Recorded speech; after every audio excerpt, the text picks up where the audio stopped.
Marcus Tullius Cicero was born in Arpinum in 106 BC. He hailed from an ordinary family within the Roman Republic, yet his family placed significant importance on his education.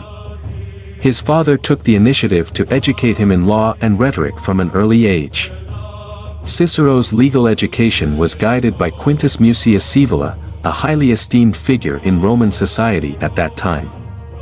In his early years, Cicero's talents were recognized, marking a crucial step towards his future as a prominent orator.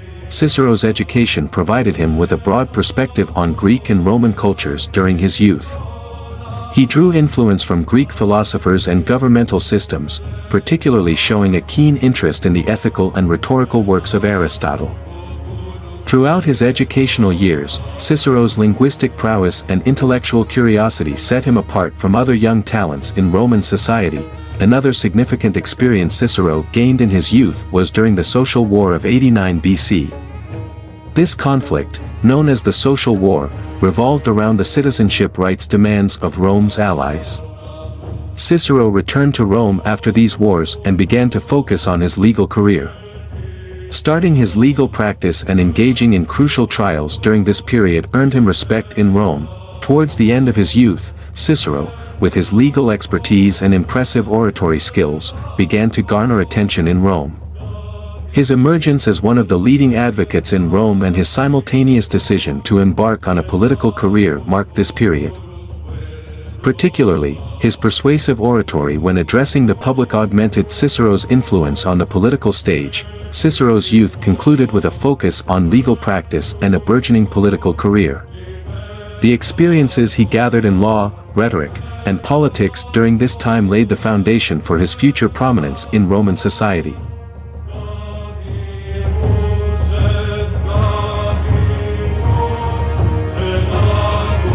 Cicero's legal career and political rise constitute a pivotal period in his life, marked by remarkable achievements and challenges. Around 80 BC, Cicero entered the Roman Senate, signaling the initiation of his political journey. However, before delving into the intricacies of his political ascent, it is imperative to explore Cicero's noteworthy legal exploits. Cicero's legal career gained momentum with his involvement in the defense of Sextus Roscius Amerinus in 80 BC, a trial that catapulted him into the spotlight. Successfully navigating this high-profile case established Cicero's reputation as an eloquent and skillful advocate, setting the stage for his subsequent legal triumphs. In the years that followed, Cicero became renowned for his defense work, representing various clients in influential cases. His eloquence, coupled with a deep understanding of Roman law, contributed to his rapid ascent within the Roman legal hierarchy. Cicero's involvement in the legal proceedings of Gaius Verres, a corrupt governor accused of extortion in Sicily, further solidified his reputation as an advocate committed to justice. Parallel to his legal endeavors, Cicero embarked on a political career that would significantly shape the course of Roman history. His first major foray into politics occurred in 75 BC when he successfully ran for the position of quaestor, a critical administrative role. This marked the beginning of Cicero's political ascent, as he continued to climb the cursus honorum, the sequential order of public offices.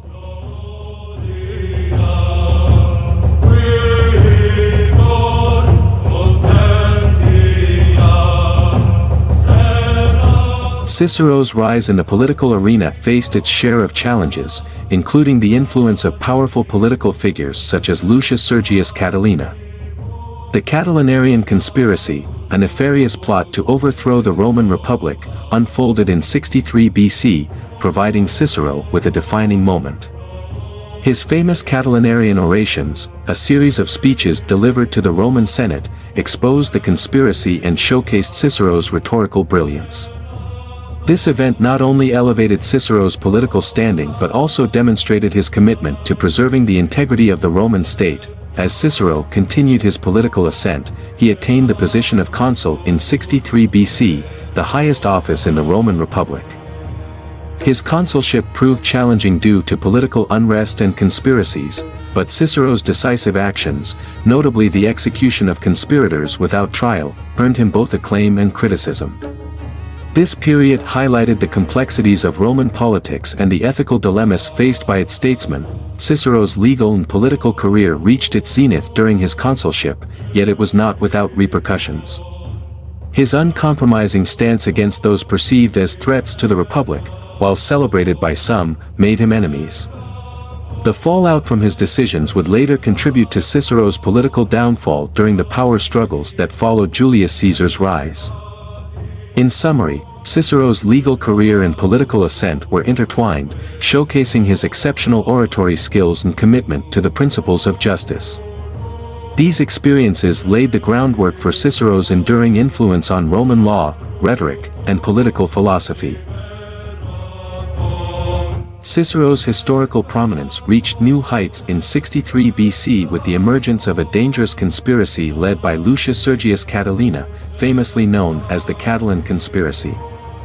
This event served as a turning point in Cicero's political career, highlighting his determination to defend the security of the Roman Republic. In 64 BC, Catilina was a significant figure in Roman politics, but financial troubles and political failures led to his decline.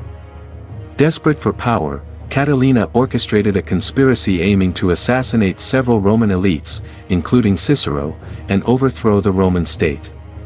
Cicero's vigilant observations and timely decisions exposed Catilina's plans. The revelation of Catilina's conspiracy prompted Cicero to deliver the famous Catilinarian speeches to the Roman Senate. Warning the people of this internal threat and attempting to unveil the traitorous actions of the politician. These speeches showcased Cicero's rhetorical mastery and leadership qualities, constituting a pivotal moment in his career. Cicero urgently called for decisive measures against Catilina's co-conspirators, earning him the trust of the Roman populace. While the exposure of Catilina's conspiracy strengthened Cicero's political stance, it also made him the target of hatred from Catilina's supporters. Catilina was forced to flee Rome, meeting his demise on the way.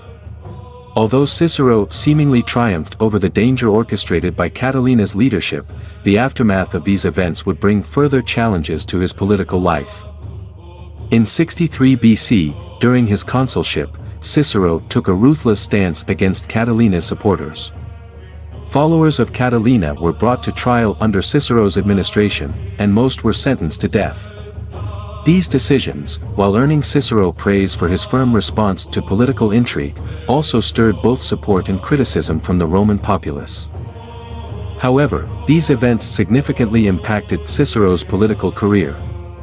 In the period of the Second Triumvirate, after the assassination of Julius Caesar, Cicero openly opposed Marcus Antonius and Octavian, Caesar's followers.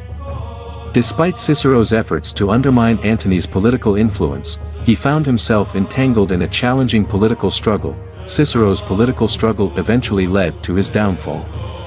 In 43 BC, under pressure from Antony and Octavian, Cicero was executed, and his head was displayed in the Roman Forum. This tragic end underscored Cicero's political decline and the complexity of his role during tumultuous periods in Roman history. In summary, the Catiline conspiracy showcased Cicero's leadership abilities and his unwavering commitment to confronting internal threats to Rome. However, in the aftermath of these events, Cicero grappled with intricate challenges in political life, culminating in his eventual downfall.